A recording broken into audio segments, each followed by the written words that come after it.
Montana Love versus Stevie Spark. Um, where do I start with this fight?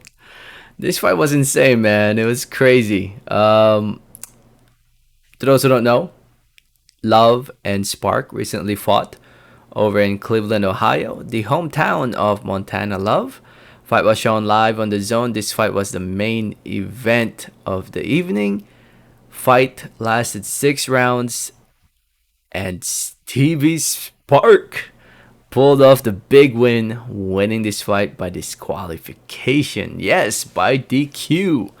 As you guys can see in the photo here, you could see Stevie Spark pretty much upside down on the ropes, about to fall down to the ground outside the ring. That's because Montana Love pushed him over the ring, which led to Montana Love getting disqualified. Now, while this fight was happening, I was watching three events. I was watching the ESPN card and the UFC event, and as well as this fight between Love and Spark. I think during this time, when this fight was taking place, it was the Dustin Poirier fight, and that was insane. That was a great fight too. So my attention was back and forth, and plus also Love got knocked down in the second, was it second round? It was a knockdown in one of the early rounds, and I was like, holy cow, Stevie Sparks about to pull it off, and he was frustrating Montana Love. I think that was the game plan of Stevie Spark, is to go out there and just to rough him up and to really bring the fight to him. And I think there was a headbutt that led to a cut on Love. It was a big cut. Love said he couldn't see, and it was actually just right before this happened. And the Zone posted up on social media. And by the way, the Zone, if you're listening, this video is very transformative in nature. You don't have to copyright it. I just want to show, for educational purposes, what exactly happened. So yeah, you could see them just exchanging, and next thing you know, they just tangled up. They tangled up in the ropes. Actually, it was Love pushing Spark, and they get into the ropes.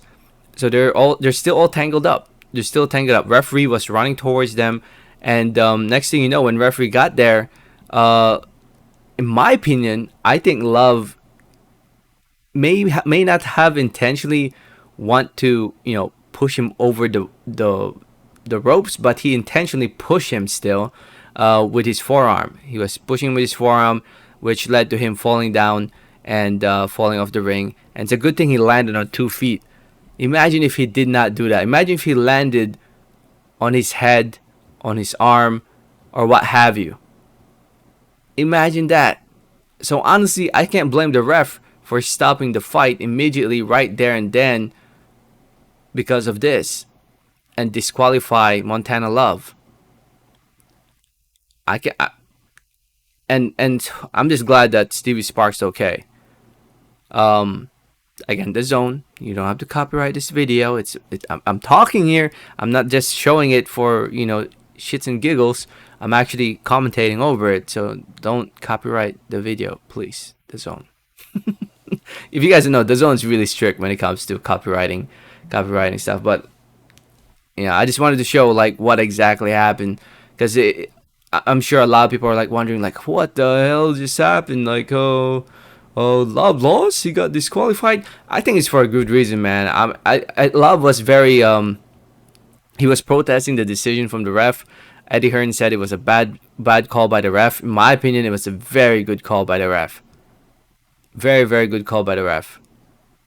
I think Montana Love was frustrated from the headbutt. He was frustrated from the fight, him getting hit and getting knocked down. And, he let his emotions get the better of him. And he lost his composure, and he lost his cool. And, he in the end, he ended up pushing Stevie Spark off the ring.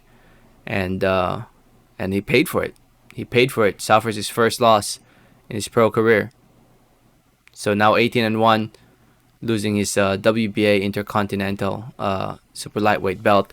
And I'm sure he's going to drop down in the rankings. And it's a big win for Stevie Spark, who now improves to 16 wins, 2 losses, 14 wins coming by way of knockout TKO. Big props to Stevie Spark for going to Cleveland and to bring the fight to Montana Love. Um, I like the way he really had no respect for Love's power, and how he went out there and he really wanted to win this fight. It showed a lot of heart and determination. It paid off for Stevie Spark. Ended up winning. It may not be the way he wanted to win, but at least he won the fight. And a win is a win. So big congratulations to Stevie Spark. I'm sure with this win, he'll move on to bigger and better fights. I think a rematch needs to happen eventually, once Love's eye heals, or the cut heals, I should say. But I think Stevie Spark should. Yeah, I think the rematch will needs to happen eventually. But we'll see. We will see. Anyway, if you saw the fight, let me know what did you think about it in the comments. Thanks for listening and watching, and like always, have a great day. Alright, thanks.